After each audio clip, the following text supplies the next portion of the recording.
Бәріңізге сәлем, менің YouTube каналыма қош келдіңіздер. Аптасына 2 рет менің каналыма видео рецепт салынып отырады, сондықтан каналыма тіркеліп алыңыздар.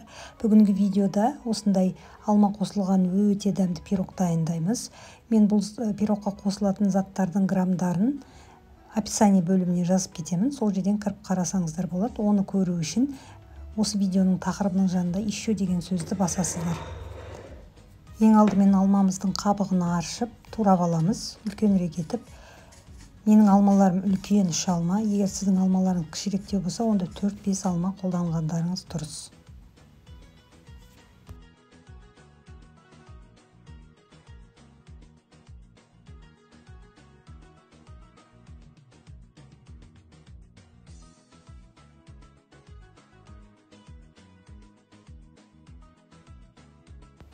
Барлығын осылай турап болғаннан кейін алманы бір шетке қоямыз. Мына қызып тұрған табаға қантымызды салып ерітіп аламыз, яғни карамель дайындап аламыз.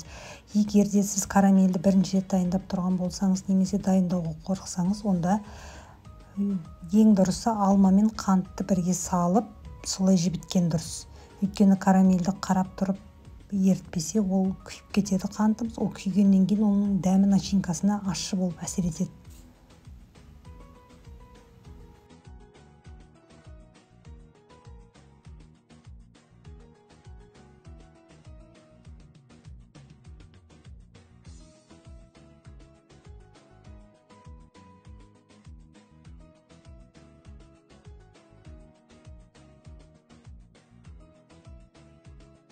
Қантымызды ерітіп болғаннан кейін осының үстіне сары майымызды саламыз.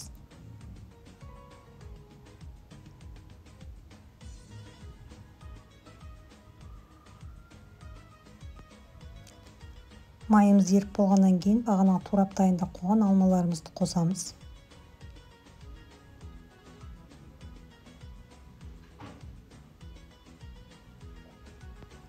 Алманы салғаннан кейін біздің бағанағы карамеліміз кішкене бір-біріне бірігіп қалады, бірақ ол ештеңе етпейді. Қазір баяу отта біраз осылай қайнатқаннан кейін ол қайтадан еріп өз қалпына келеді.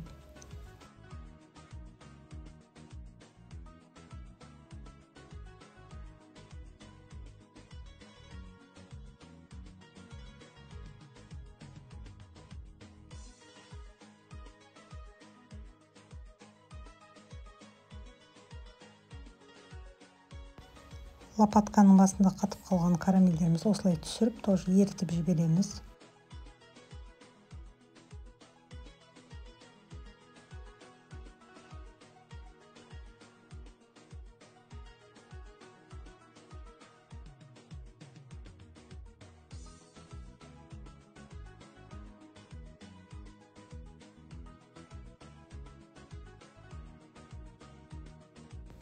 Егер корицаның дәмі ұнайтын болса, кішкене қоссаңыздар болады.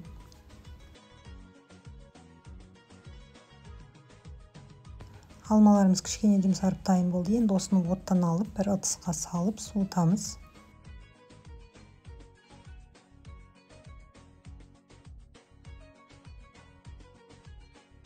Енді олымыз суығанша біз қамырын дайындаймыз. Бір жұмыртқамыздың үстіне қантымызды салып, қантымыз сәл ерігенше жақсылап араластырып аламыз.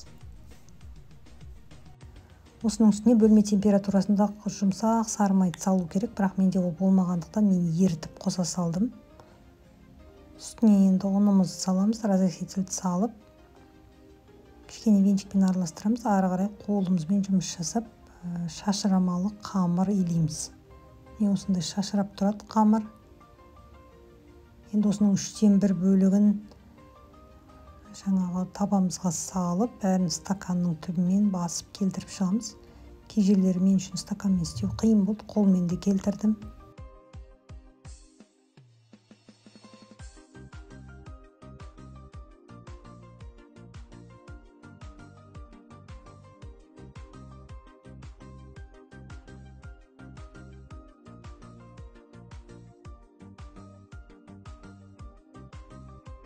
Идеальный болмаса да примерно осылай келтіріп алдым. Енді осының үстіне бағана сәл суыған начинкамызды саламыз. Лопаткамен барлық жеріне жайып болғаннан кейін осының үстіне бағанаға алып қалған қамырымыздың 1/3 бөлігін сеуіп шығамыз бетіне. Сөйтіп 180 градуста 30 минут ровно пісіріп алдым мен. Түрі золотистый болғанша. Бұл пирогымыз піскеннен кейін сол кезде жесеңіздер қамыр кішкене хрустящий болады. Енді жұмсартып жеймін десеңіздер, онда бір түн холодильникке қойып, содан кейін шығарып, бір жарты сағаттан кейін барып жесеңіздер, онда тестосы жұмсарады.